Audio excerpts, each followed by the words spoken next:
এই মুহূর্তে রঘুনাথগঞ্জ থেকে একটি খুবই চাঞ্চল্যকর খবর উঠে আসছে। রঘুনাথগঞ্জে গ্রেপ্তার দুই বাংলাদেশি যুবক। ভারত বাংলাদেশ সীমান্তবর্তী রঘুনাথগঞ্জ থানার তেঘুরি গ্রাম এলাকায় দুইজন সন্দেহভাজন যুবককে আটক করে তাদের পরিচয় জানতে বেরিয়ে আসে দুইজনই বাংলাদেশি যুবক। তারপরে পুলিশ দুইজনকে গ্রেপ্তার করে তাদের হেফাজতে নিয়ে আজ তাদের জঙ্গিপুর আদালতে 5 দিনের আবেদন চেয়ে পাঠালো পুলিশ আদালত। পুলিশ জানিয়েছে তাদের নাম জাহির রায়হান ও কাইয়ুম রেজা। দুইজনের বাড়ি বাংলাদেশ জগন্নাথপুর থানা সিকাঞ্জ, জেলা চাঁপাইনবাবগঞ্জ এলাকায়। মঙ্গলবার গভীর রাতে রঘুনাথগঞ্জ থানার তেঘুরি এলাকায় ঘোরাঘুরি করছিল তারা। তাদের গতিবিধি ঠিক ছিল না, তাতেই সন্দেহ হয় পুলিশের। তারপর তাদের গ্রেপ্তার করে পুলিশের অনুমান পাচারের উদ্দেশ্যে ভারতে এসেছিল দুই যুবক। এদের সঙ্গে ভারতের সঙ্গে কে বা কারা জড়িত রয়েছে তার তদন্ত করে দেখছে রঘুনাথগঞ্জ থানার পুলিশ।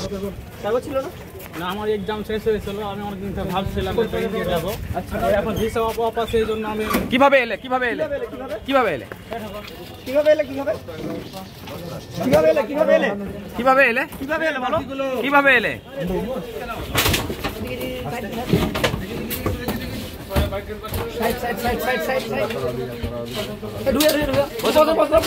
বসেন আপনি বসেন।